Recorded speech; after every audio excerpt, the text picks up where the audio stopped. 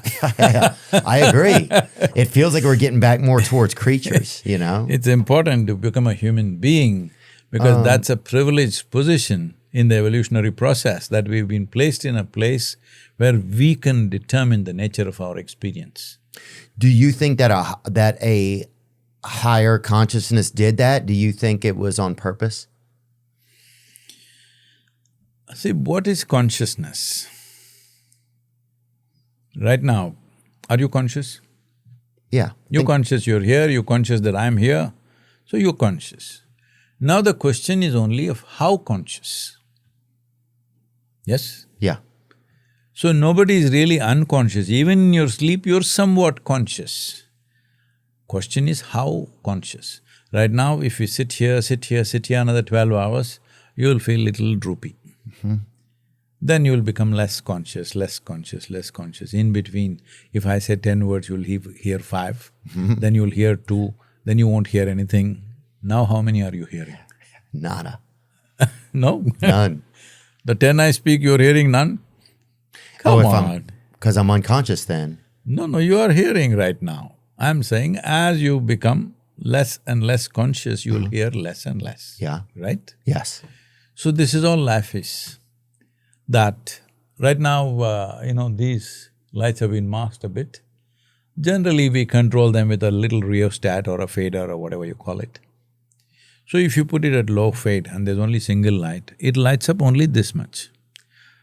The room is dark, just lighting you mildly. Then I think, oh, only this guy is there. Because I see only you. Somebody lights up the fader a little bit, heightens the voltage. Then I see, oh, this is there, that is there, that is there, that person is there, that person is there. Light it up fully. Everything that's in this room is crystal clear to me. This is consciousness. How intense have you kept? If your consciousness has to be like that, you must keep your physiology very clean and vibrant, your mental structure unentangled. Unentangled means you're not stuck in your own ideas of what it is. You're using your intelligence to see what is there, not make up what is not there. I've said this joke a few times, so you might have heard it, but let me say it. See, if you build castles in the air and start believing it's true, then we say you are neurotic. Yeah. But then after some time you start living in that castle, then we say you're psychotic. Yeah. Then somebody comes and collects rent for that castle. That's called psychiatrist. That's called psychiatrist. That's awesome. Because people are creating this. Essentially what is it? Your intelligence, your memory and imagination going wild. Yeah. Uncontrolled. Yeah.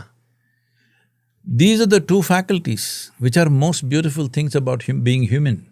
That you have a vivid sense of memory. What happened yesterday is vividly there in your memory. Using that, we have a fantastic sense of imagination. Yeah. But these are the two biggest problems that human beings have. What is all the human suffering about? You ask people, they still suffer what happened 10 years ago. And they will suffer that is yet to happen day after tomorrow.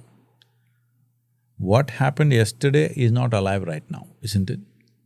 It's only alive in your memory. Is it anywhere else? No. No. It's gone. So you're suffering something that does not exist.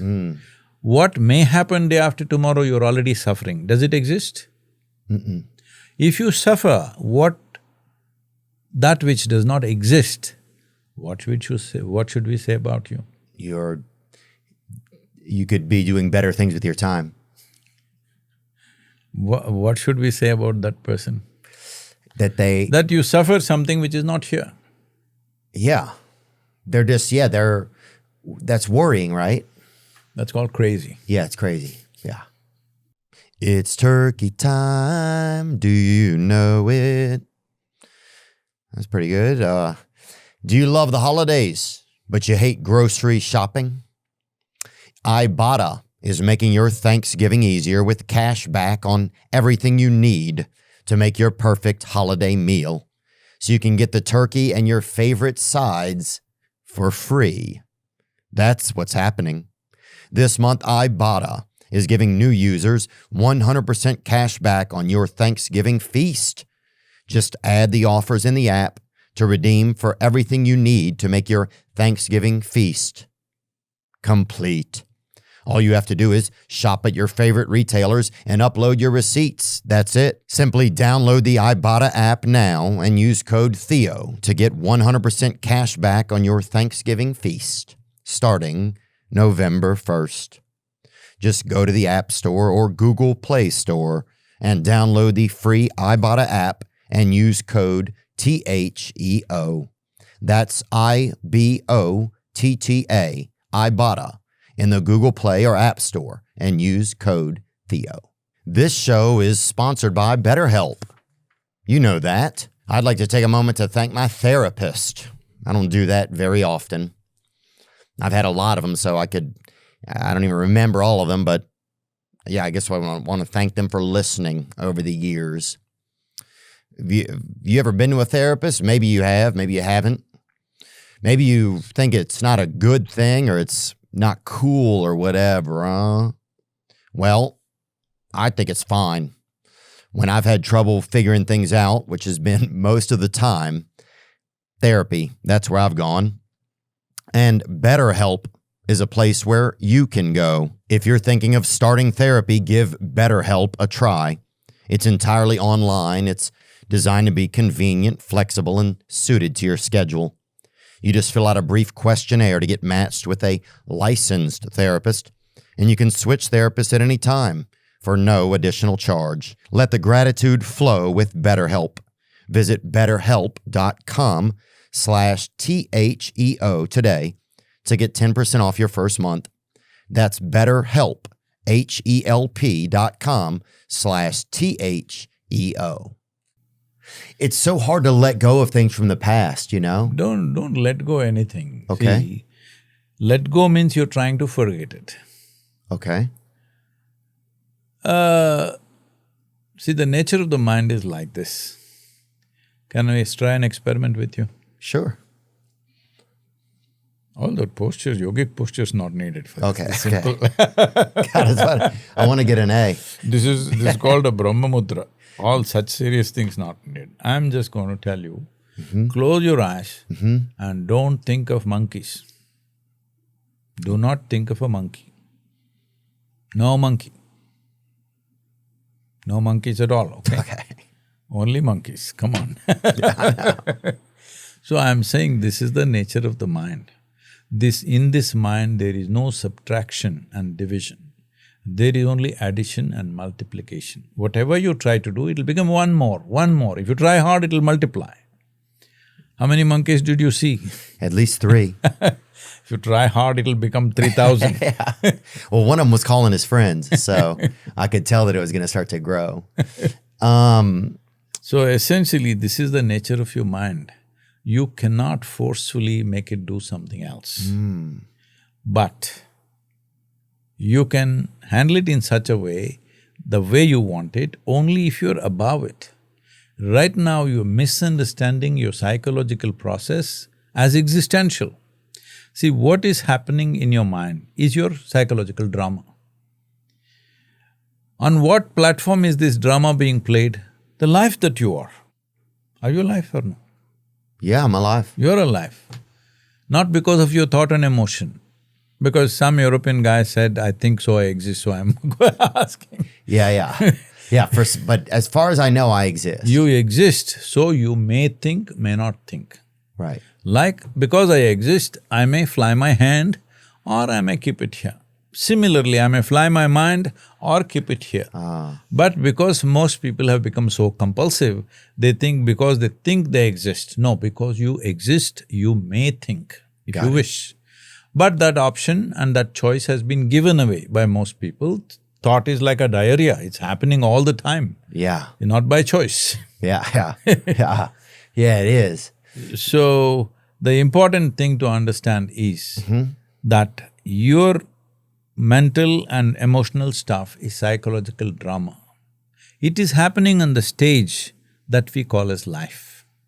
So suppose your drama, one act is not going the way you think it should go, we should change the act, end the act and change the act, not burn down the stage. Right. Right now we're burning down the stage with mental illnesses, suicide, these things are growing in such a scale. No more it's individual problem, it's like a global problem. We are in the process of launching what is called as a miracle of mind, that we are launching a very intelligent app which will provide simple tools for people to just 12-15 minutes a day. And what's Close it called? your eyes. Miracle of mind. Medical of mind? Yep. Yeah. Because mind is a miracle, isn't it? Every miracle that we have effected Oh, yeah. has only happened out of our mind, but we think it's a problem. Yeah, it's true. We're treating our mind like it's a problem, huh? It is not a problem. I haven't even thought about that. It's like we're treating the greatest thing that we have as if it's a problem all the time. Because it's a sharp knife. If you had the brain of an earthworm, you wouldn't need marijuana, drugs, alcohol to be peaceful. You would anyway be peaceful. It can even be achieved now. If you remove half your brain, you will sit here peacefully. Yeah. Destroying the possibility and then being peaceful is meaningless. Keeping all the human possibility full on and then you're peaceful and joyful, then it's wonderful. Yes. You destroy it, you soak it in alcohol. You sit in one corner, you smoke and sit in one corner and you think you're peaceful, it's meaningless peace. That way death is better, death is peaceful. Yeah. Rest in peace till we meet again. Till we meet again. Oh, that sounds pressuresome even. You just died and you already have an appointment on the books. That's the part that sounds pressuresome to me. Yeah, we have a ton of anxiety. I mean, that's a buzzword that a lot of people use nowadays is anxiety. Become a qualification. Is what? For a lot of people, I'm distressed and disturbed and I'm anxious has become a qualification. They think it's a qualification, they don't understand it's destruction of human nature, destruction of human possibilities, isn't it? Yeah, oh, for sure. Yeah, I think it's definitely something that's very common now. I mean, I buy into it as well. It's like, I feel like, I'm dealing with depression or I'm anxious. I hear a lot of younger people say anxious though. That's one thing I hear them say a lot. Like I have anxiety. And I never heard that. When I was growing up, I never heard anxiety that much. You hear it a lot now. We had no clue. We didn't know how to spell anxiety when we were young. Yeah. Yeah. Now the thing is, there are many factors to this. There are sociological factors. There are other factors like there is not enough nutrient in the food, there's not enough strength in the soil, so there's not enough strength in the food that we consume. Oh yeah, a lot of the soil we're using now I know is it's just soil we've used so many times, it's getting there's nothing left in it, and we're growing our food out of it. Nothing left means what is not left? See, we must understand this. If you take that much of sand and add enough organic content to it, it becomes soil. Okay. If you take rich soil and take off all the organic content from it, it becomes sand. Yeah. So essentially it's the organic content. What does the organic content do? It feeds the organisms. What are these organisms? There are trillions of species of organisms. In a handful of soil, there could be anywhere between 6 to 9 billion organisms, a handful of soil. 50 to 70,000 species of organisms in one handful of soil. Wow. But we are starving them to death. They are the foundational life. Even in your body, 60% is organisms, only 40% is your parental genetics. Wow. 60% is other organisms. So these organisms are the foundational life for everything. For a plant, animal, human being, for everything, this is the foundational life. They are dying in trillions per day or per hour because there's no food. Why there's no food? If organic material has to come into soil, there are only two sources. It's so simple, but unfortunately the world doesn't seem to get it. There are only two sources. You can't make it in the factory. You can't do something else, you can't bring it from Mars. Only two sources, green litter from the trees and animal waste. These are the only two sources of organic material on the planet. Wow. Tell me in your farm, the farms that we see in the world today, where are the trees, where are the animals? No, tractor is doing all the job the animal used to do, but the tractor doesn't shit. Yeah. Oh yeah, we need to try, yeah, we gotta turn, yeah. We gotta put a digestive system on a tractor. If there's no organic content, the organisms will start dying. Yeah. See, the minimum organic content that is needed to coil soil as soil according to UN agencies is 3%. 3%. That's how much soil needs to be organic content? That is the minimum organic content that should be there in Got the it. soil. But the shame is not a single nation, not even one single nation on this planet has 3% average organic content across their lands, not even one. The highest is 2.4% in northwestern Europe, southern Europe is 1.1%, United States is 1.25%, Africa is 0.03%, Oh man. India is 0.62%. This is death. Most agencies are saying we only have another 60 harvests left, not years, harvests left. Wow. Because there'll be nothing in the soil to make any more food. I wonder if, because sometimes I wonder if like some of these like forward thinkers and these larger corporations that buy up a lot of the land and farmland, if they know that, if they're like planning ahead, Like instead of fixing the problem though and They're trying to exploit the problem. yeah. Like instead of getting our soil better, people would rather, well, let's find something we can eat that we don't have to grow in the soil, See, there is no such thing as growing elsewhere, you Yeah. understand? For all that, the Oh, basis… I believe it. The basis is in nature, all right? We can reproduce that, we can use it in so many different ways. But you can't completely produce something out of nothing. Yeah. There's no such thing. So, organisms are not just for food, our very body is organisms. Right now, why all these immune issues, psychological issues is, the life material is collapsing, but the first one that collapses is the psychological, the software. The software is collapsing. Yeah. Hardware is also becoming weak. Our immune systems are not as they were some time ago.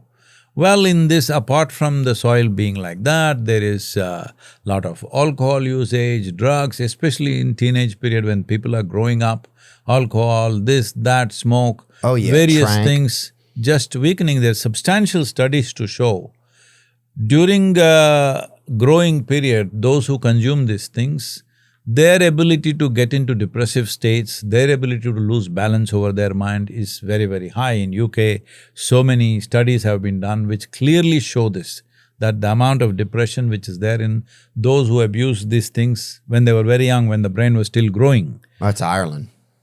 That's mostly Ireland, probably. No, UK generally. Is it In all London. of them? London is a hotbed for everything. But so obviously, man, there's a lot of things to think about. So we're not getting the proper nutrients that we need. So you think that contributes to some of the anxiety that people are dealing with these days, like younger generation? I guess it makes sense if they're not properly nourished, then how would you be able to create a stable environment inside of yourself, right? 100%. See, many studies shows this. If you… in 1920s, that's a little over a century ago, if you ate one California orange, what you got from that? Today, if you have to get the same amount of nutrition, you have to eat 8 oranges. Oh. Have you eaten 8 oranges any one day? No. You will turn orange. Your blood won't be red, it'll become orange. Yeah. Oh So- man, I would hate eating 8 oranges. It would take you half the day. It would take you an hour and a half. So United States, west of Mississippi, these are all grasslands, the prairie. We plowing them deep, 14, 15 inches with a machine, all right, with a tractor. The once you plow the grassland, the reason why it's grassland, why there are no trees in that part of the country? Because it's wind blown. My experience, people, they have traveled with me when I rode motorcycle across the western part of United States. The biggest problem is the wind. Yeah. I'm riding a heavy motorcycle which is over 360 kilograms, but it goes like this because the wind is so strong. That's why there are no trees, because it's wind blown. So in this, if you plow 14, 16 inches, all the soil, topsoil is flying away. You've heard of the dust bowls of the past. Yeah. Even recently it happened in Illinois. So I was just talking to somebody and they're saying they're so excited about, I don't remember the number exactly. They said so many million tons of soil landed up in New York City, the tall New York building stopped, so much soil. I said, what foolishness is this? You're just looking at the million tons of soil which the New York City building stopped. What about probably 1 trillion tons of soil which went into Atlantic? Yeah. Because you plowed the prairie so deep. It's a grassland. Grassland means it's wind blown. And it's just blowing it off. Yeah, I think it's just, we don't care enough, I guess. I don't know, it's tough. No, everybody says, I'm Generation Z. Right. So they think they're the last generation. Right, they're passing along the problem. No. See, when you say Z, that means it's the final thing, right? Oh, it's true, huh? When I say… This is it. I'm Generation Z means I'm the final generation. Yeah. I didn't even think about that. Yeah, I guess we don't have a strategy for after this. That's what it sounds like. No, we can still turn it around. I don't know if you have heard of the Save Soil movement. See, here I am. Save soil. No. Yeah. Save our soil. This Save is soil. Save soil. Okay. As a part of changing the policy, because this can't be fixed. See, if I say this, especially in California, I started speaking and they say, okay, I'll go and fix my kitchen garden. You fixing your kitchen garden is very cute, I appreciate that. Yeah. But it's not a solution. Yeah. Solution will happen only when the policy changes as to how we use our soil. Soil is not a resource. Soil is a legacy that's come to us from previous generations. It's our business to see that it goes to next generation, if not better condition, at least the way they gave it to us. Yeah. At least that much. But we are finishing it off, all right? 52% of the agricultural soils are already degraded. And why do you think that's just a mindset that we have? I guess like you're saying, it's like we've reached Generation Z. Maybe nobody's thinking about soil as a legacy. They're just thinking about what can I get from it now. Let me tell you this. I'm not a scientist. Yeah, I'm not. People but I've spoken to various agro sciences conferences and stuff. They ask me, Sadhguru, how do you know? I said, I'm a worm. I'm like a worm, I'm crawling on this land as a life. And I know what's happening to me. By being in various situations, what happens to me, I'm conscious and sensitive enough to know what's happening to me. So, because we are not living in this universe, we are manufactured in the universities, unfortunately these days. Only information, no experience of anything. Yeah. There is no experience of anything. If you go out, most people don't know what's the temperature. They will look in their phone, what is the temperature? Arey, your body is there. Yeah. You must know what's the temperature. Yeah, you're a thermostat. But they don't even know whether they're hungry or not. Yeah. They will look at how many calories they ate today. I know. I'm saying information, no profoundness of experience about anything, from simple things to complex things, I'm saying. Yeah. Because of this, we have arrived at this.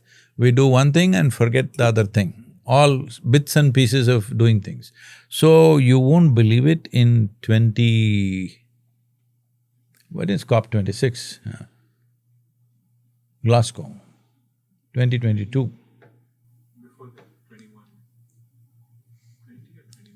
Same soil is 22, no? Yes.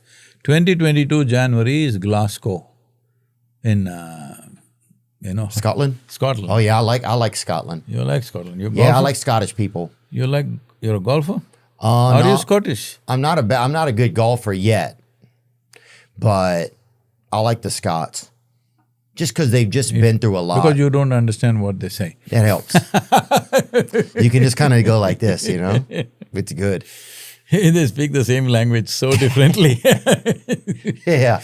I got to visit India one time. I went to Madras, I think. I'll tell you about India later. We'll finish this soil Okay. business. So in Glasgow, COP26 happened, which is all the countries meet, the nations' representatives meet. COP26 it's called? Yeah, this is a UN agency. Okay. It's called UNCCC for climate and whatever. Okay. So a lot of all the environment ministers, some prime ministers, presidents, everybody are there for this meeting. So after this is over, 15 days they met and this is over this, I asked some of the environment ministers, what have we decided about soil? They said, soil? What about soil? I said, no discussion about soil. She said, no. Those who were there for full 15 days, they're saying the word soil was not mentioned. Wow. Then I started a campaign. I rode a motorcycle from London to southern India, 27 nations, 30,000 kilometers in 100 days. Man, They thought I will die, but I didn't. See, here I am. that's some wind burn, huh? Even now I came on a motorcycle. Oh, really? Yeah, Oh, that's awesome. from dude. Macmanwell. So you guys did that to raise awareness? Not awareness, to change the policy in the nation. So we signed memorandum of understanding, MOUs with various countries, and European Union has done good work in terms of changing policies. But still it is too slow. See, the political process in a democracy is so slow. You will be… I mean, this is not a popular thing to say. We ran these campaigns across. In 100 days, we touched 3.9 billion people on the planet. Wow. Through social media and everything. With that kind of… once the democratic leaders see that kind of support, they want to do something about it. So, Europeans started talking about it and making some changes. It's yet to be implemented, at least beginning to enter their policy. Well, in Middle Eastern countries, they are doing a lot, but they're in a bad land, it's a desert land. They're trying to do their best. India, a lot of changes have happened. Implementation still slow, but at least in law, changes have happened. But you won't believe, we ran a very low-level campaign in China. But the Chinese are doing the best in this. Really? Yes. They have a lot of soil land over there. The thing is, I'm not speaking against democracy, but democracy has to be… democracy is a wonderful thing when people are conscious and focused towards one thing. When democracy becomes a business by itself, Yeah. well, to get any simple thing done, it'll take 10 years of debate and discussion and political bombing against each other. What needs to happen in the country is forgotten. The individual parties and stuff goes crazy. Yeah. So China doesn't have that problem. They converted millions of hectares of land or millions of square kilometers of land into, tree-based agriculture and other things that we recommended. Wow. Because there, if one person decides, it just goes. It happens. Yeah. There's not as much red tape. Yeah, everything here has gotten so many legal issues. Everything's a nightmare to get done Not here just now. here, everywhere, all democracies, you have the best policy. I will go to the court. Put one hook on you. You run on the same spot for next 3 years. Yeah. Yeah. It's like this. You may not have the endurance to get rid of the hook, you may go in a different direction. Yeah, it's more a thing of endurance here. It's like you have to… it's just like to make a change. Everywhere, in all democracies, unfortunately, people have learned how to misuse democracy. It is the most wonderful thing that people can decide who should rule, how wonderful it is. But we have started misusing the mechanics of democracy, everybody's understood. It's no more the spirit, it's the vulgar description of democracy which is working. The spirit of democracy is what's best for the people should happen. Yeah. Yeah, it's definitely… it's gotten very confusing. But I wonder if some of that's just a side effect of democracy over time and of capitalism over time. Everybody figured out how to win an election, that's the whole thing. Yeah. It's true. It's a good point. One of the things that I think sometimes we're missing in the world these days is, people say connection a lot of times, and I don't know if that's necessarily true because in some ways, like you're saying, there's more connection than ever.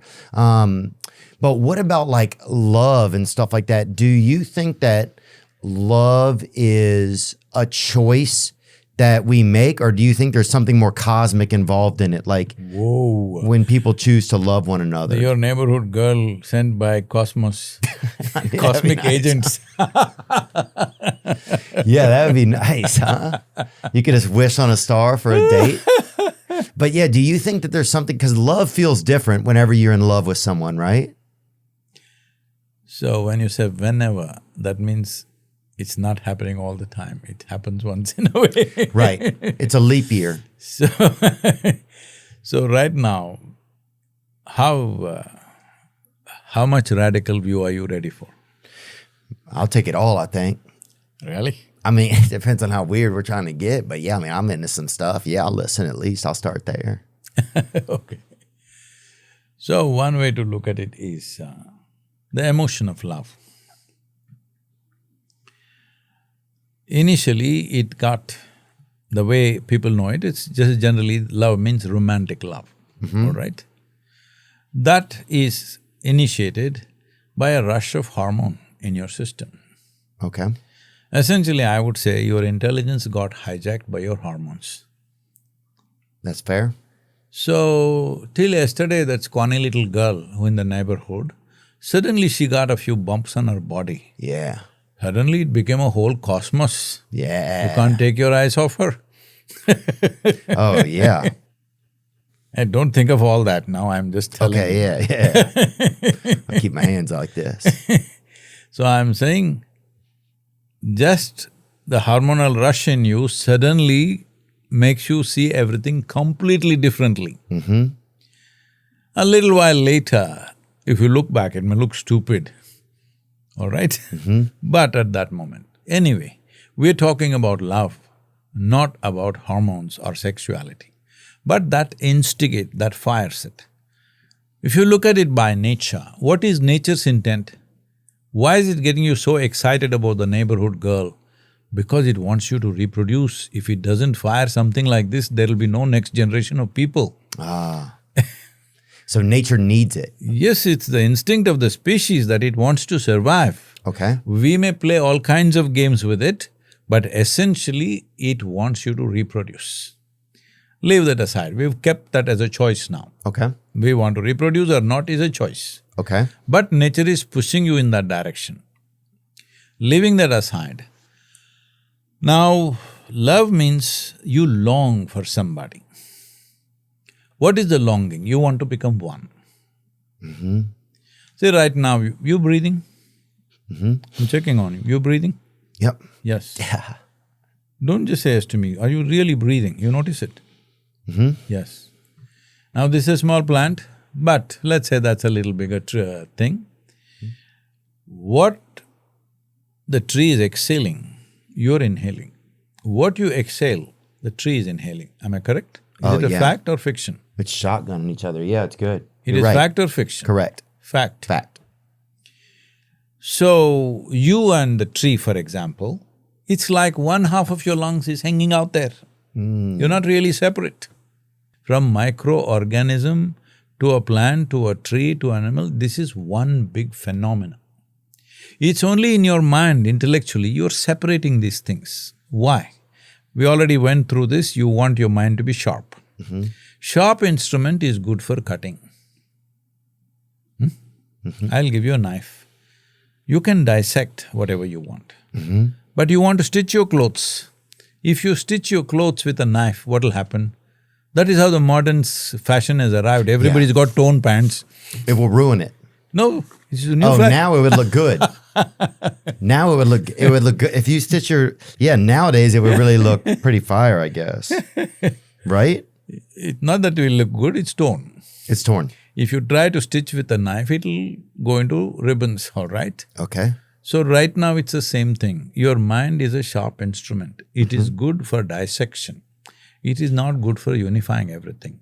Unifying does not mean you and me have to sit together and put the universe together. It is anyway one large phenomena. It is you who is separating it. If you stop separating it, it'll be one. When you say love, it's a strong emotion to make those two pieces of creation which have become separate, to make them one. We're trying hard. Good instead of being separate, it's a good emotion, at least is bringing you close to one person.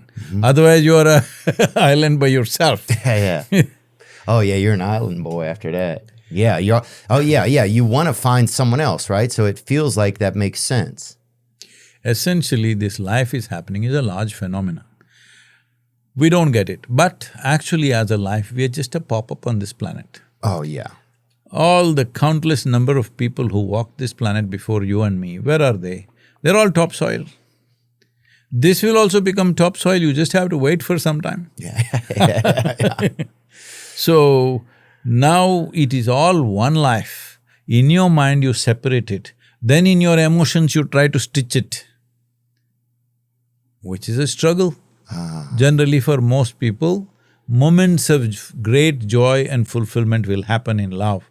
Rest of the time it's only anxiety and pain most of the time. Yeah. But for those few moments, they're willing to go through all the pain because those few moments are so precious.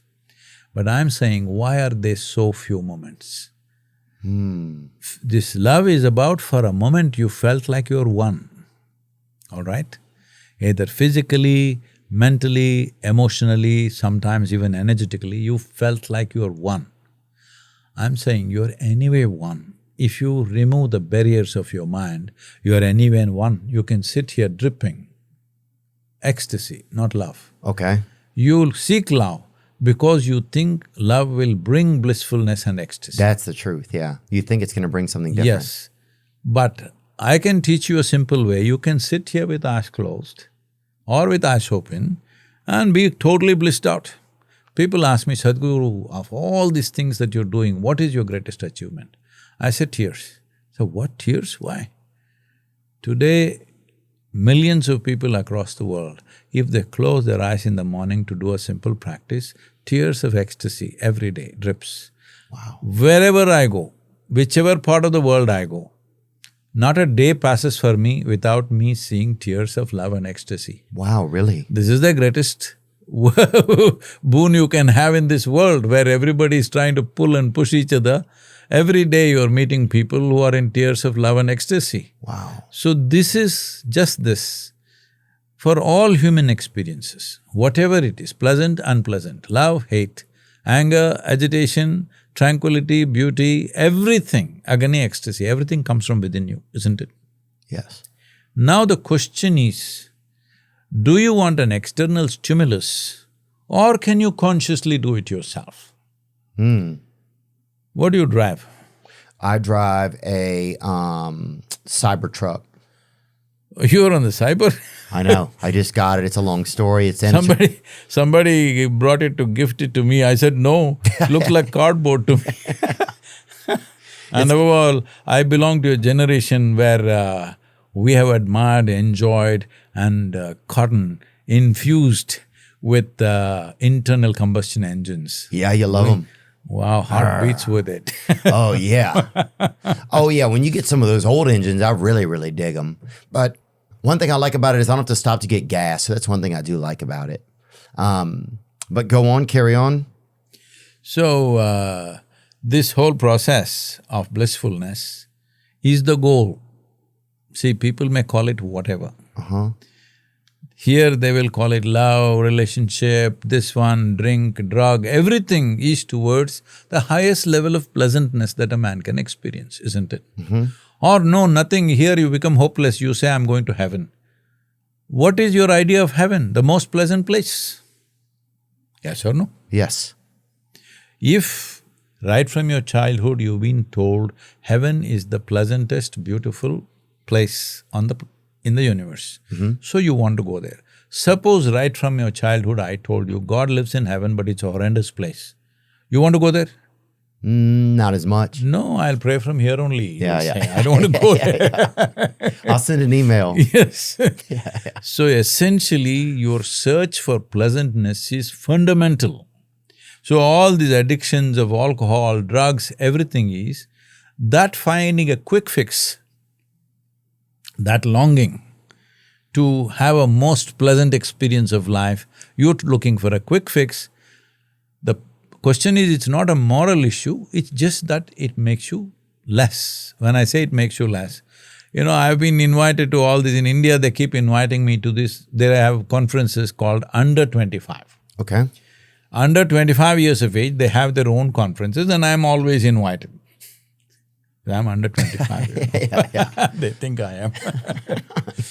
So I go there and in Bangalore city, over 40,000 people are in an open ground.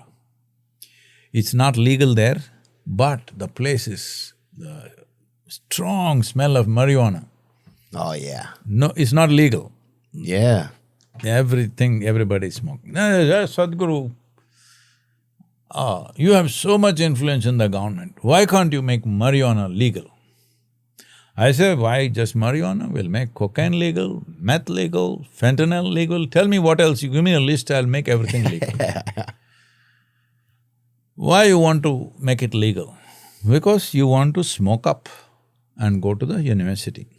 They're all students. Oh, yeah. You gotta get high and go to university. That's what. In India, the term is smoke up. Smoke up. Smoke means tobacco. Yeah. Smoke up means that. Yeah. So you want to get high. So, first of all, when you smoke, what happens? You get kind of disconnected. All right. Right now, what happens essentially is your faculties come down. So you want to go through a surgery, let's say you have a brain surgery, and the neurosurgeon comes smoked up. Yeah. You want the surgery?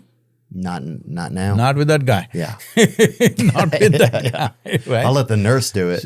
Yes, because you understand clearly, when you do this, your faculties come down.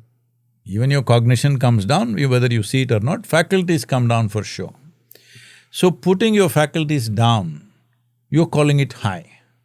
I said, at least first, when you smoke up, you say, I'm down. Don't say, I'm high. Yeah. Because your ability to do things, ability to perceive, everything has gone down. Yeah. The way to be high is, if I can see things that you can't see, if I can hear things that you cannot hear, if I can experience things that you cannot experience, this is high, isn't it? Yeah. You tone down the life and you say you're high. Don't do this. At least you say, I'm low, we'll make it legal. Yeah. At least for them, we're working from an honest place. Yeah. Yeah, man. People get pretty high. It's outlawed in India, huh? It's illegal. See, India is a place where it's available almost everywhere, but nobody cared to smoke because everybody in America is smoking, they all started smoking now. Ah, I see. Otherwise, if you go into the valleys, just about anywhere, if you just do like this in the plants, the resin will be on your hands. Yeah. The places where we trek, the marijuana grows like 7 feet tall. Wow. We are walking through that, taller than us. Oh, I'd have my mouth open when I went through. I would love that. One of the problems we are seeing a lot here in USA is pornography. Young people getting addicted to pornography. Is that something that's happening in India? Do you guys see that there, or is it not something? Not that we guys see it, but I hear it's rampant, and it's causing many issues and problems. Yeah, because it hijacks a lot of like your masculinity. It hijacks a lot of your energy. It feels like. It's not about hijacking energy. Fundamentally, see, women have been fighting for their liberties or women's liberation as such. This is the end of women's liberation. If pornography becomes the normal viewing thing for everybody, a woman is just an object, all right? There is no more, a woman is not worth connecting to, being one with, knowing to, making an attempt to know her. All this is not needed. She's just a doing thing. Yeah. So, if we value women, this should be brought down. But now it's spread like anything. Somebody was telling me 70% of the content on the internet is pornography. Yeah. I don't know if that number is correct, but that's what they're saying. Yeah, it's just unfortunate. Is it the responsibility of a government to prevent that, or is it the responsibility of humans to not want to view it? Does that make sense? See, most humans are not yet beings. So, society, government plays a role in who they are. If there are no laws, a whole lot of people will kill themselves driving crazy, for example, or taking all kinds of drugs. Already, I think in 2023, there have been over 100,000 overdose deaths, I believe, in the United States itself. Yeah. So, human beings are not yet in that state where you can just leave everything to them. Some things need to be regulated. Some regulation should be there, but it's not for me to say that because it's so pervasive. I only hope people get tired and disgusted with those things, hopefully. Yeah. But when 12, 13-year-old children look at it, they are completely taken by these things, it rules their mind. Yeah. I know, thousands of people are in touch with me on a daily basis. I have met people, many of them crying and, asking for help, that they started watching pornography when they were 11, 12. Yeah. They can't even look at their mother simply as their mother. Without shame or Yes. discomfort. Discomfort because they only see the body parts of her. Yeah. So I'm saying if you want to reduce a woman to body parts and you're born out of her, all right? You don't fall out of a sky. You're born out of a woman. When you degrade her, you degrade all life, human life. So there are many implications to that, which unfortunately today it's commerce. So they don't care what is the impact as long as they're making money. Yeah. Is it the same in India as it is in other countries? Is that popular? Is it… I hear in rural India, it's just taken the youth totally. It's unfortunate. Sadhguru, a couple of other things that I wanted to get to. What about if you had to suggest to someone to read a certain text every day, right? Or if people only had the ability to read one text, what is a text that you recommend, that you would recommend for people Only to read? one text means just how many lines? Just as many lines, but it's only one book. Only one book? Yeah. Do you have one that you think would be most helpful to people? That may be a lame question. It's not a good, it's a good question. See, this is once again thinking that information is a solution for everything. No. With more and more information, tell me, people have become better or worse? I think people have become worse. Situations have become better, but people have become worse, isn't it? Right. People have become less of themselves. When I say worse, I'm not saying anything else. I'm saying they're more distressed. I'll agree with that. 100%. But situations, never before in the history of humanity, situations were this good for us, isn't it? Oh, yeah. We're controlling the climate. If you open the tap, water comes. If you do this, the shit will get flushed. Yes. These are simple things you've taken for granted. If these things are not there, just see how your life will be. Oh, I would hate it. You want a bucket of water, you have to walk a mile and bring a bucket of water. How many young men are today fit enough to carry a bucket of water for a mile? Not many. They cannot. 40% maybe. So I'm saying life in terms of situations is better than ever before. But human beings are becoming more distressed simply because too much information, with information we create conveniences, comforts, but no profound experience of life, so this is not in a good place. Yeah. If this is not in a good place, let's say we take you to heaven, I can arrange it for you. Yeah? Yeah. But if you are miserable here, there also you will go and multiply your misery, isn't it? Oh, yeah. And anyway, I'm asking you one question. You must answer this question honestly. Okay. How do you know that you're not already in heaven and making a mess out of it? Do you have any proof? No. So you're already in heaven and making a mess out of it. If you don't make a mess, with what are you making a mess? With your mind. If you don't make a mess out of your mind, you are in heaven anyway. I love that.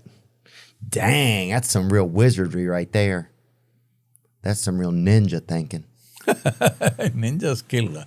Yeah, that's true. That's some very kind ninja thinking. Tell me a little about like how can people get involved with you guys' institutes? Because you have them around the world, right? Yes. Yeah. More than anything, the first simple way to start is, there are free offerings. People can start doing these simple meditations. It'll work wonderfully well. Of course, there is material and our 2023 video viewership has been 5 billion plus. Wow. Apart from Wow. superstar musicians, nobody has those kind of numbers. They have bigger numbers. But in terms of talks, reaching people, over 5 billion, this is our platforms. Over 1,000 other platforms are there which are propagating our material, we don't know their numbers. Yeah. So, that much involvement is there, some people only listen. See, listening to something could change a little bit of your opinions, ideas and give you some relief. The important thing is you do a simple practice which changes your chemistry. If you are serious about it, there is a 28-hour program or let's say 7-day program. It is divided into 7 days, 7 steps program called Inner Engineering. It comes with a final day of teaching a very powerful process that's called, difficult for you to pronounce, Shambhavi Mahamudra. Shambhavi Mahamudra. Yep, you got it. So the Shambhavi Mahamudra is a powerful process and it's only 21 minutes.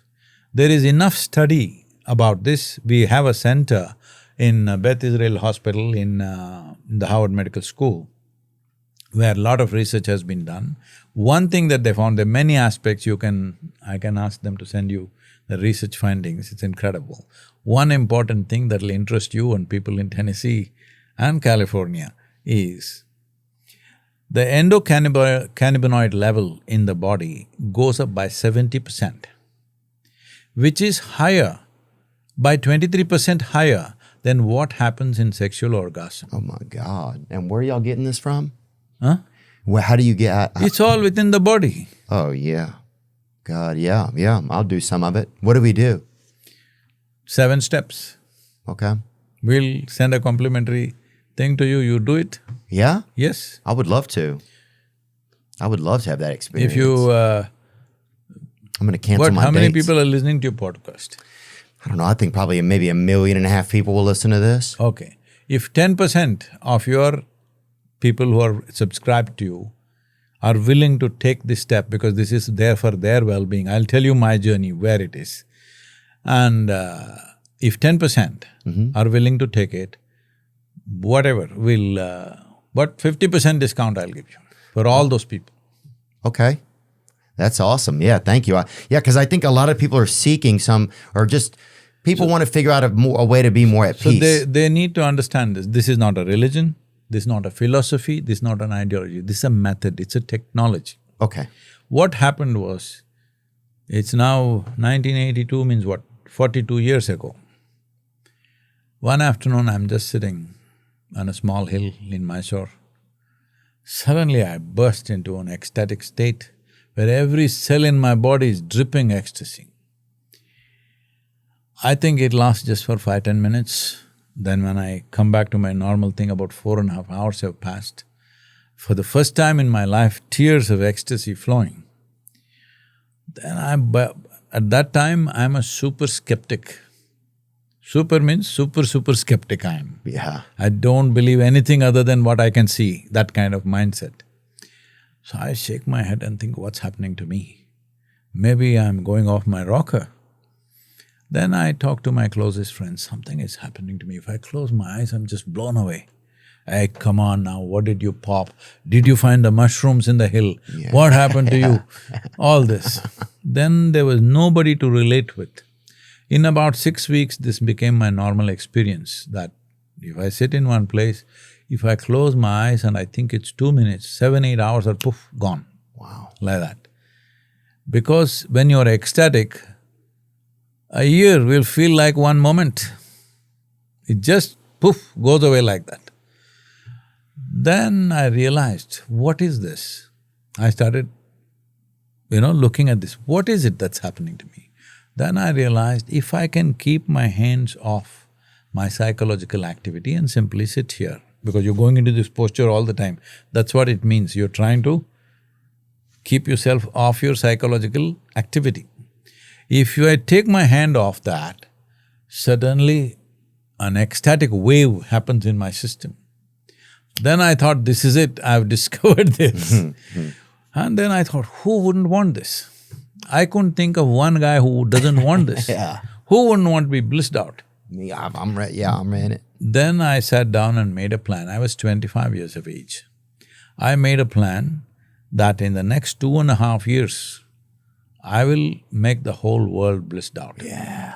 And that day the population was somewhere around 5+ billion. And I made a plan how to hit the geography of the world, and in 2.5 years I can do it. 42 years, look at me. Yeah, it's taken a while, huh? So today they are saying we are touching 2-3 billion people, whatever. But that's not my idea of humanity. Humanity is now 8.4 billion people. So I'm only trying to… I know that I will die as a blissful failure. Yeah. Okay? I will die blissfully, but I'm a failure because I thought I'll do this to the whole humanity. I'm only getting a little bit of percentage, so I'm still trying to improve my percentage. So for all the people who subscribe to you, we'll give them 50% off. Oh, that's very sweet of you. Thank you. I'll make sure to subscribe too, man. I want to have the experience. So, and it's instructional. It kind For of you, free. Well, that's sweet of you. It takes you through the experience. Yes, step by step. You take this properly because the reason why these things have not happened to people is not because it's difficult. They don't have focus towards that. Their focus is somewhere else. They think if I get this, my life will be better. If I get that, my life will be better. No, if you are better, whether you get something or not, you're still better. That's all. Yeah, I love that. I love the fact that if you are taking care of you the best you can, then no matter… Don't say taking care. Okay. If you're not messing, everything is taken care. Right. Tell me what's the problem with your intelligence? It's the most fantastic thing on this planet, isn't it? Yeah. We don't know, we are always thinking somebody else from some other planet, the aliens are more intelligent. Maybe they are, we don't know. We don't know for sure. A lot of people see them in their dreams and yeah, whatever. they're perverts too, though. And yeah, you never see But an alien… the most fantastic thing that you have seen is human intelligence. Yeah. But that intelligence is cutting you into pieces. You can call this stress, anxiety, madness, whatever you want. Essentially, human intelligence is cutting you up into pieces. It's happening these days for sure. Why is it?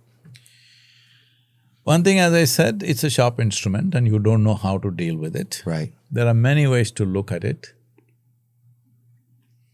See, one thing that's happened is, what we call as science today, unfortunately, has become purely utilitarian, not subjective. In the name of objectivity, in reaction to the religious dogmatism, science has taken a very dry route where they won't find any life. It's a very, very dry route. Everything is objective. But you're subjective, isn't it?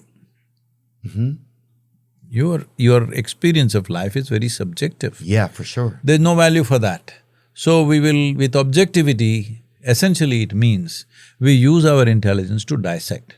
Now, Theo, I really want to know you. I'll arrange a dissection for you so that I can explore you and really know you, who you are. That's not the same though. No, I just have bits and pieces. Yeah. You don't have the whole truth. Yes. If you embrace something, you may know something. By dissection, you will have information without knowing anything. This is what we are doing to the world. We are using the human intelligence purely as a logical scalpel to cut everything into pieces. That's why nothing is of value, nothing is of profound experience. People can't do anything with deep sense of involvement because they are well-informed, that's what they think. They are not well-informed, they are just having bits and pieces of memory. If you wipe out their memory, they don't know anything, all right? Yeah, there's not a lot of concepts. It's more just random facts. No, they may even have concepts, but there's no experience. Right. There's no, yeah, we're hearing things and reciting them, but we're not understanding them. So there is a difference between you read in the school textbook the planet is round, Yeah. but you took a voyage and went round the planet and came, or you went to the moon and looked down, that planet is round. Very different, isn't it? Profound experiences and information are two different things. Information is useful to fix the outside situation, but the inner situation is never fixed with information. It needs a profound experience, it needs access. That access is missing because information is always coming from outside. Right now, people have seen the whole cosmos through their phone screen. It gives them a false sense that they know whole cosmos, but all they have seen is the phone screen. Yeah.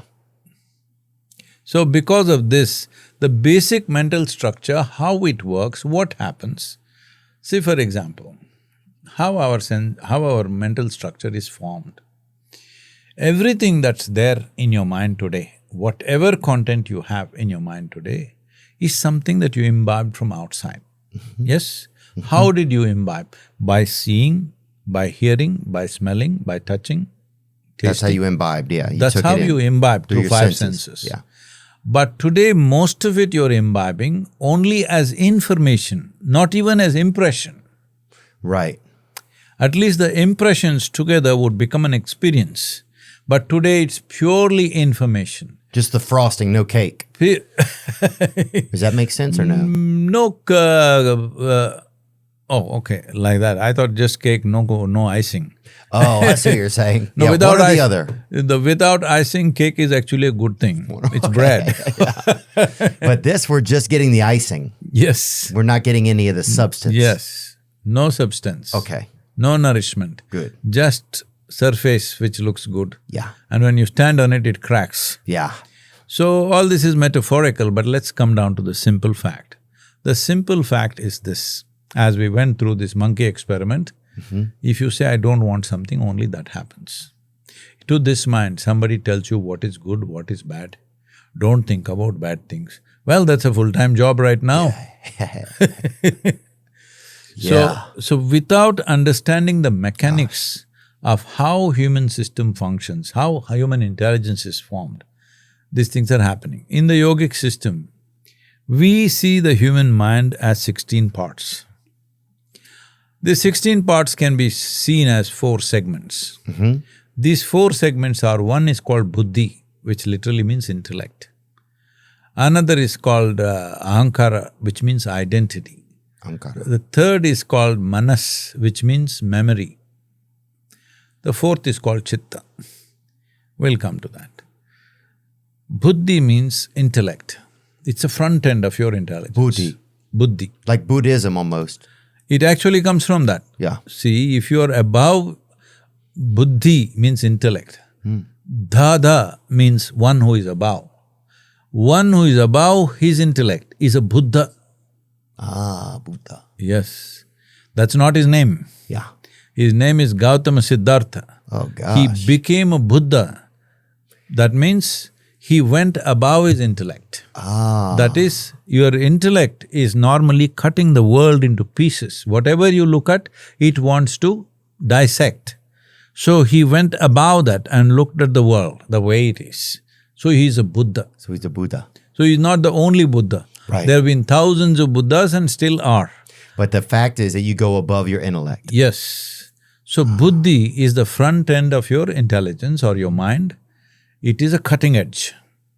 It is very, very needed to be in function for you to be surviving in this world. Right, because you have to understand and process and make choices. You have to make… when you came here, you have to discriminate and decide whether to sit in that chair or this chair, otherwise you'll go and sit on this. Yes. So intellect is very vital for your survival. When you're in the survival mode, it is most important. But a cutting instrument doesn't give you a full picture of anything. For example, all the information that intellect has, the data it's collected is from the 5 senses essentially. What you see, hear, smell, taste and touch. Right now, can you see my hand? Yes. You see this part. but you don't see this part. If you see this part, you can't see this part. It's not just the hand. Even if you take a grain of sand, if you see one side, you can't see the other side. This is the nature of our senses. They give all half information. All the information that you are gathering today in the form of information is all half, because human senses perceive like this.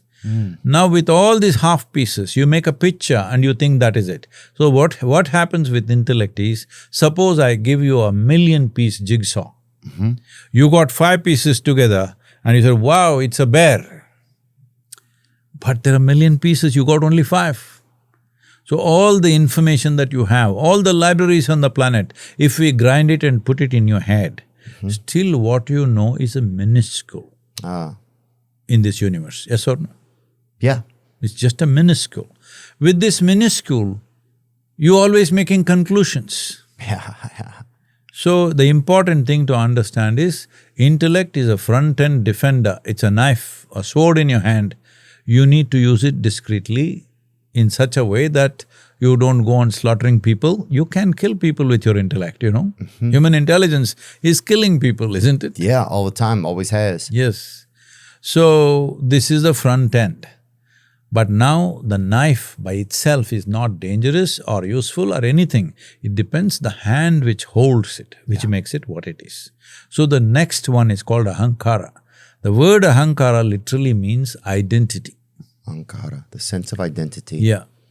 So right now, if you think I'm this, whatever is your identity, let's say you think I'm American. Now you're willing to live for America, die for America, fight for America, do whatever for America. Or your identity is something else, it's racial, or it's religious, or it is something else, gender, whatever. What you're identified with, your intellect will do everything possible to protect that identity. This is the only way the mind works.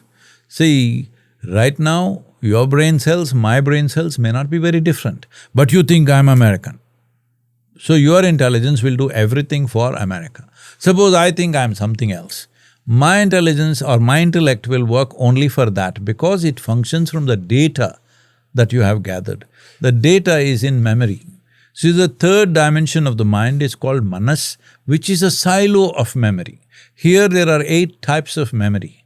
There is elemental memory, there is evolutionary memory, there is genetic memory, conscious and unconscious levels of memory, articulate and inarticulate levels of memory. There are 8 different types of memories. So this memory is what is firing your intellect. Okay. Many times you may see or understand things that you have never been exposed to, because in your evolutionary memory and in your genetic memory, there are so many things. Right. There are ways to consciously activate them, but at least even unconsciously they are finding expression in so many ways. So many human beings act as if they know something in a given moment, though they've never been exposed to that, because there are other forms of memory within us. Whatever has happened to the human species, in some way it is within us. Yeah. Whatever has happened to our forefathers, it some way is within us. Whether you find excess or not is a different matter. So the silo of memory, let's we'll keep the knife analogy. Okay. Front is the buddhi, which is a sharp knife. The sharper it is, the better it is. Okay, that's your intellect. And the hand that holds it, which is ahankara, or the identity. Now, this is one thing we have neglected hugely in this world. In India, there is a tradition, unfortunately, these things have been given up in the name of being modern, all right? Because our education is as Western as it is here, there also today. Otherwise, before starting education for a child, as a rule, there was no education till a child becomes 12 years of age, because we always saw one's body and brain needs to mature to a certain point before you burden it with education. Today we want to start at 3 years of age. Oh, yeah. They're teaching kids hand Spanish or whatever when they're 7 months. It's just ridiculous. It's like, what are we doing? So, 12 years we start education.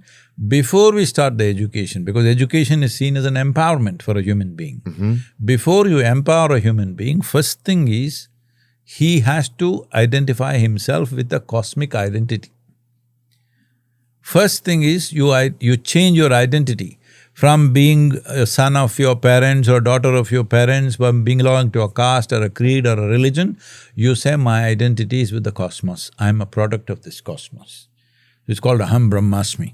That means I am that, which is the ultimate. Right. So first this identity, then education. Because education is empowerment. If limited identity is empowered, it will do terrible things. See, we have a program in India and also we did some in Pennsylvania and Kentucky. This is called as Inner Freedom for the Imprisoned. Our programs are mandatory in southern India. It's done wonders for these unfortunate, convicts who are locked up for very, very long periods. Some of them on the death row for 15, 20 years in India. They don't get hanged, but they're on the death row going for one more appeal, those kind of people. Yeah. So, thousands of people, they've transformed their lives with these programs. Within the prisons, we conduct these things.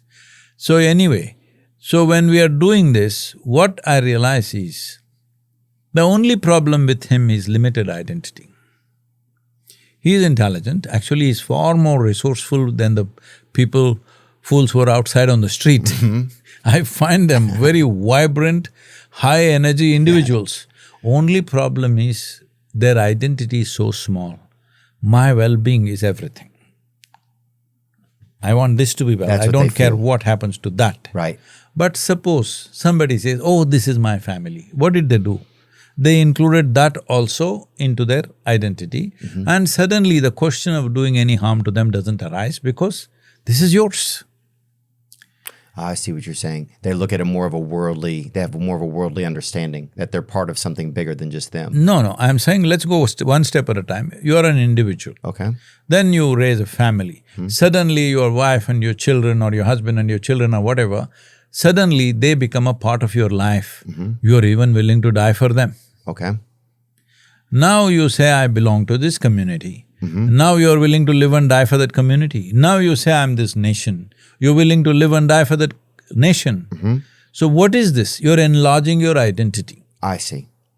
So all crime on this planet, all evil on this planet, all genocides on this planet, all the most horrendous things that human beings have done is a product of limited identity. That makes perfect sense. I'll take the worst example. I'm always known to take the worst examples. Okay. The worst example you can take is Adolf Hitler. What is wrong with this man? He's super competent. There are many people, thousands and thousands of people with the same mindset, but fortunately they're incompetent. Right. The guy is too good an organizer and competent. So suddenly evil multiplies, all right? See, human beings cause pain to each other in so many different ways. But this is an industrial level of suffering he creates. What is that? That is not because he has a different intent. There are so many people with the same intent. But it's a different level of competence. So when this happens, what do you think? Human competence becomes a curse. Understood. That should never be so. Human intelligence and competence should never be a curse. It's the greatest boon that we have. More intelligent and more competent people we create, the better the world should be. But it's not so. The more intelligent and more competent people come, our bombs become bigger, our weapons become more deadly, and our things. Why? Limited identity. So all the horrible things that you see people do to each other is a consequence and a product of limited identity. So first thing is to enhance the identity, because how sharp this knife is, the sharper it becomes, more important the hand is steady, isn't it? Yeah. If this is a wonky hand, sharp knife is a dangerous damn thing. Yeah. That's all that's happening. And the memory is a silo of memory, there is plenty there. Plenty means the whole evolutionary process of who we are is captured there. Genetic memory, evolutionary memory, elemental memory is all there within this. So we can get back to a good level quickly. Oh yes. If you remove the impediments that you have created, essentially which is limited identity, that you think I'm this, This is mine, that is not mine, this is me, that is not me.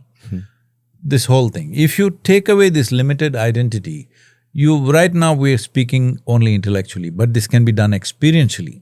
Say right now I spoke about this Shambhavi Mahamudra. If you sit here, your body is here, your mind is here, you're a little away. When we sit here, that's your body, this is my body.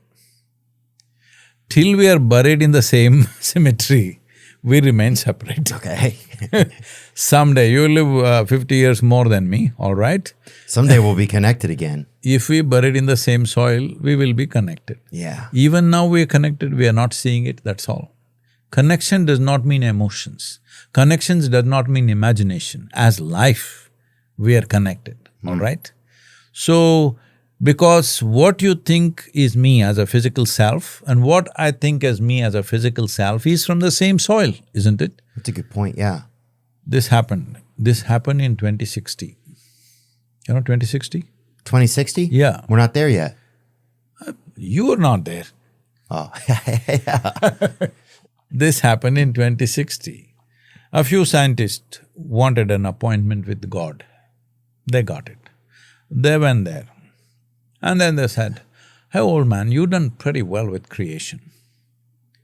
But everything that you can do, we can also do. Time you retire." God said, "Oh, is that so? What is it that you can do?" He said, "Look at this." They picked up some soil, they did it, made a wig form like a human baby, and they did all kinds of things. In 10 minutes, it came alive and started crying, the baby. God said, "That's very impressive, but first get your own soil." Yeah.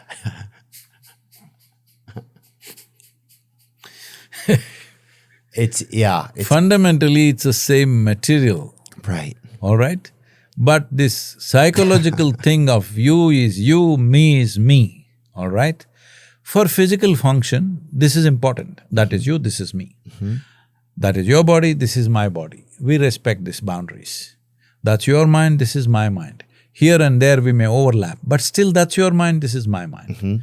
But there is no such thing as that is your life and this is my life. Life is one big phenomena. You captured some, I captured some. Now we have a way how you can capture more life. If I capture more life than you, suddenly my life is enhanced. Not only in my experience, in everybody's experience. Other people also will feel, wow, what a life is. More enhanced. Not because of what you do, simply you're more enhanced. Right now you can enhance your body by building muscle. Then people say, wow, what muscles? You can enhance your intellect by studying and doing certain things. People will say, oh, he's so smart. But you can enhance the life within you. Once you enhance the life within you, your presence is significant, both for yourself and for others. So, the fourth part of the mind is called chitta. Chitta means that level of intelligence within you. What did you have for breakfast? Eggs or huevos. Eggs, human?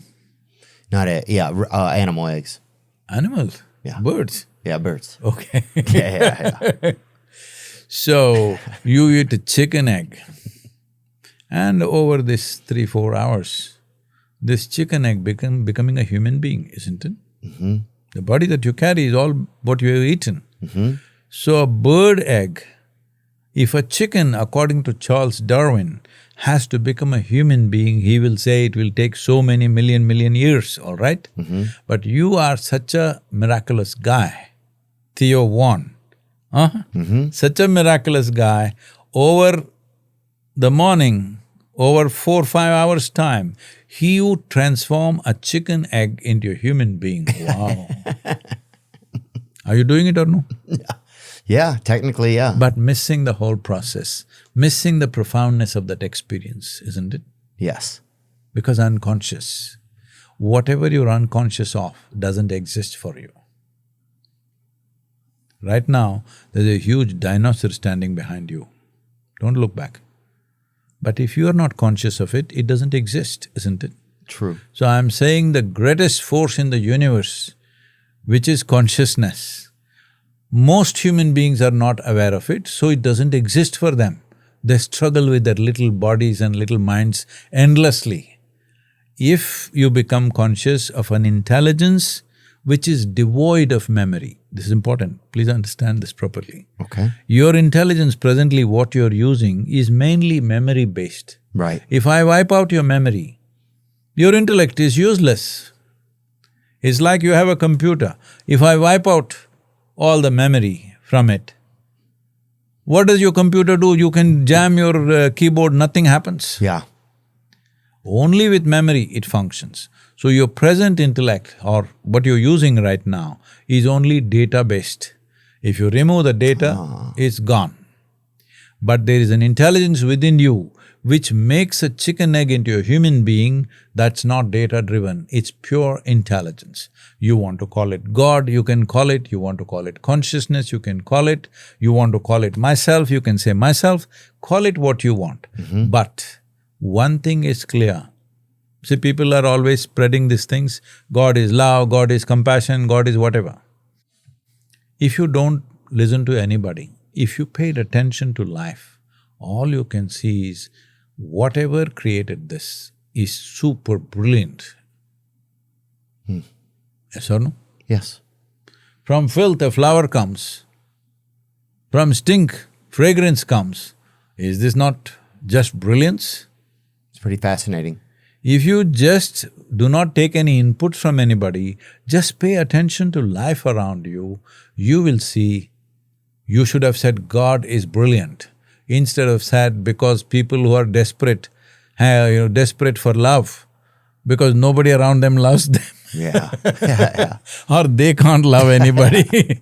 Because of that, they says, God is love, God loves me. No. Whatever you're referring to as God is come because mainly you have no explanation for the creation. You don't know how all this happened. So somebody sitting up there and doing it, being human being, we are thinking it's in human form. But essentially you're talking about the source of creation.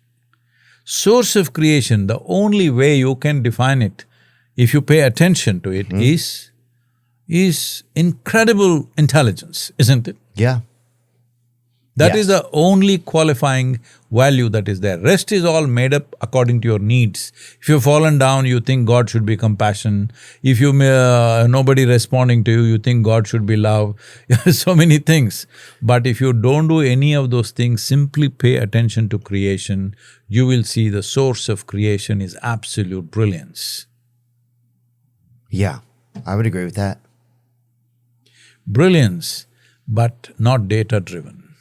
You must understand, evolution is that it's not data-driven, it's being driven by intelligence. An egg becomes a human being, not data-driven. So there is an intelligence within you which is unsullied by memory. This we call as chitta. There's a mischievous way in the yogic culture, there's a mischievous way of saying this. They say, if you touch your chitta, if you find access to your chitta, God will become your slave. Oh, yeah. That means He will do what you want.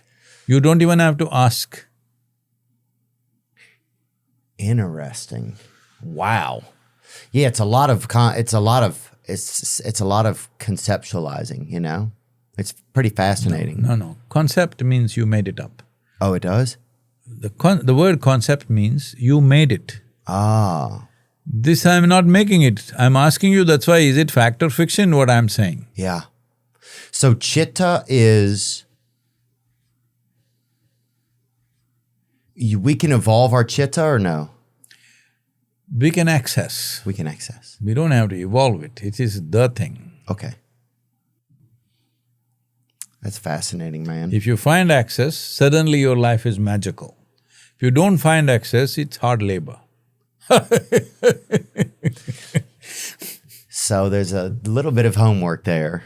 Yeah, before you go, Sadhguru, I wanted to ask you a little bit more about what are the plans for Save Soil? What does that look like for you guys as group moving forward?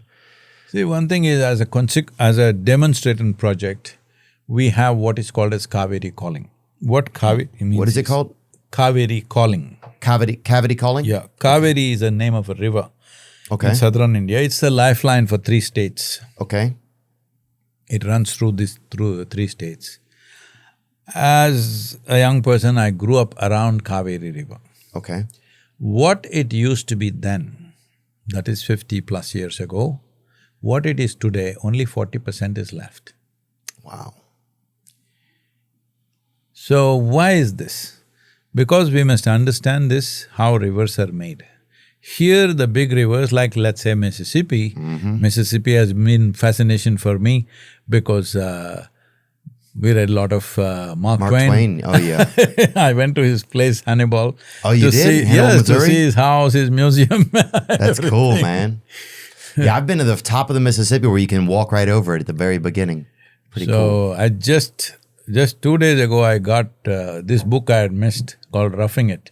Have you seen that book? One of his book called Roughing It. So I just got that, I'm yet to open it. Oh, nice. Congratulations. So, so Mississippi, if you look at it, nearly 90% of its water comes from the Great Lakes, which is actually ice melting. So in temperate climates, most of the rivers largely are melting ice. So that's a different phenomenon altogether. But in tropical climates, for example in India, there is only one source of water, which is the monsoon rains. Monsoon rains have not changed in the last 100 years. Actually now it is increasing. Okay. Last year we got 107% monsoon. This year, 2024, I think it's about 115 or 117% monsoon. It's increasing like that. But what is happening is you either have a flood or a drought, flood and drought, flood and drought. Why this is happening is when the rains come on that torrential rain, when it comes, monsoons means, 4 days, 5 days, non-stop it'll be pouring in the southern India at Yeah, least. just rain. Just rain. It's fantastic time. All this, if there was enough vegetation, the water would percolate like this because all the root system and the organic content that is there in the soil would make the water go down like this. Okay. When there's no vegetation, it runs on the surface like this. So when the rain comes, all the rivers flood and in 3 months it'll be in drought now. Wow. Because there's not enough vegetation, agriculture. We've just sheared it bald. So in the Kaveri basin, which accounts for 83,000 square kilometers of land, where we are working now, nearly 83 to 84% of the tree cover has been removed in the last 70 years. We are trying to put this back. Putting it back means there is no space or there is no land for recreating forests because farmers are farming. So we brought in what is called as tree-based agriculture, with which you can increase the yield of the crops that you're doing. Tree-based agriculture? Yeah, tree-based agriculture. It used to be called agroforestry. Okay. But because you use the forestry word, it goes under the forestry ministry, and the forestry ministry has only restrictions, no facilitation. So we called it tree-based agriculture and we are under the agriculture ministry now. A lot better. It's a lot better. So now farmers are growing trees which as crops, not fully. In between, other crops are still there. Okay. Those crops grow much better because the green litter from the tree, that's the only way organic content comes. Got it. And animals. Together the land is richer, better. Over 100,000, 150,000 farmers have significantly changed their economics.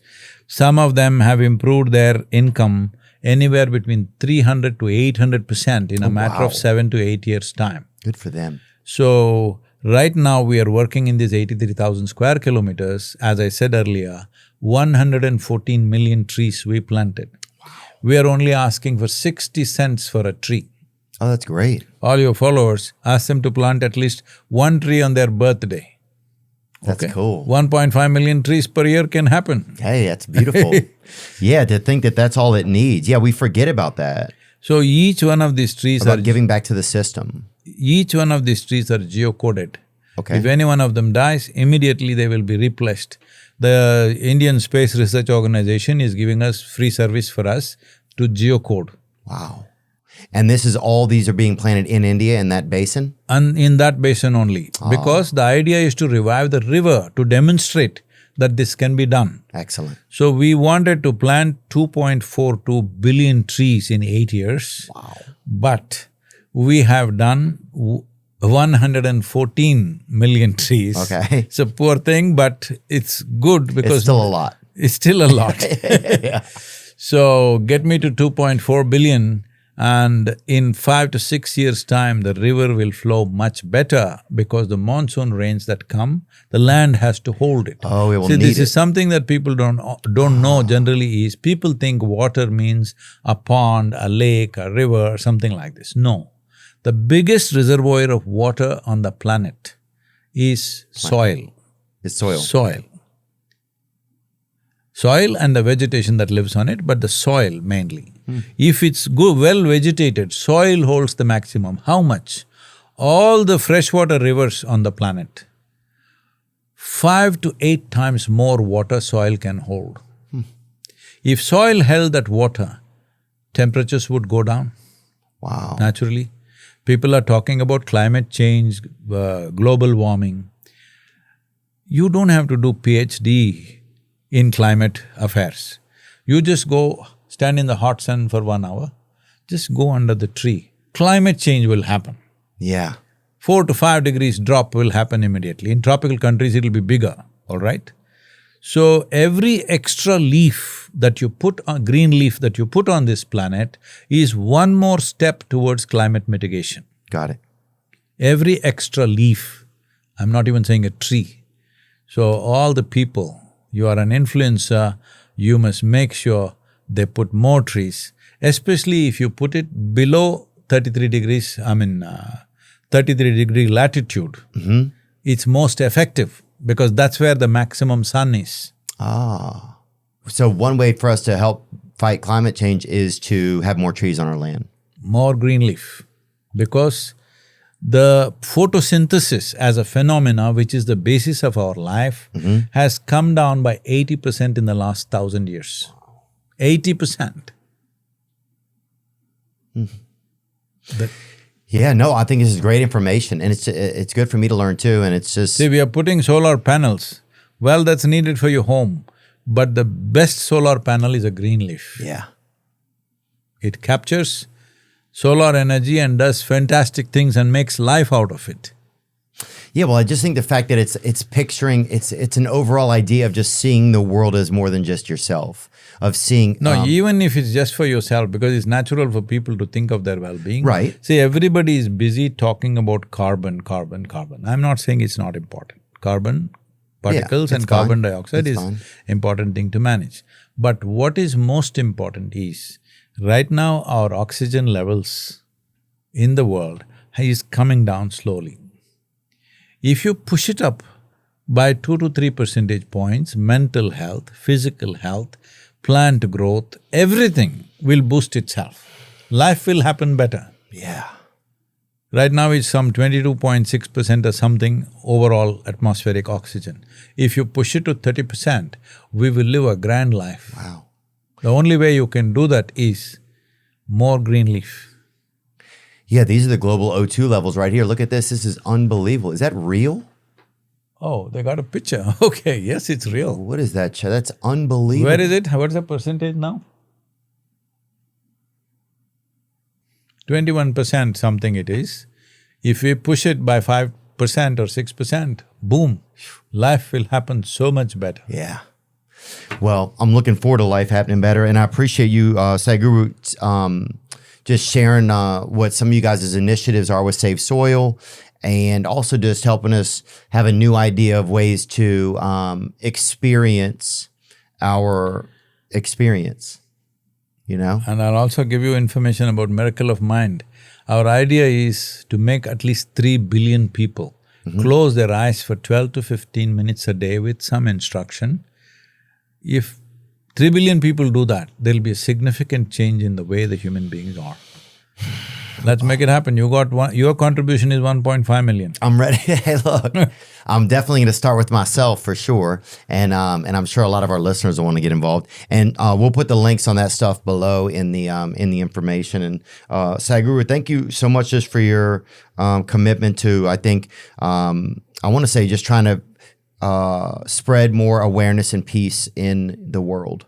Ecstasy, not peace. Yeah, bliss. We'll take it. To be blissed out. Yeah, to be blissed out. Thank you so much, brother. Without chemicals. Yeah. We got a chemical factory here. Amen. Thank you. Thank you, brother. Now I'm just floating on the breeze, and I feel I'm falling like these leaves. I must be cornerstone. Oh.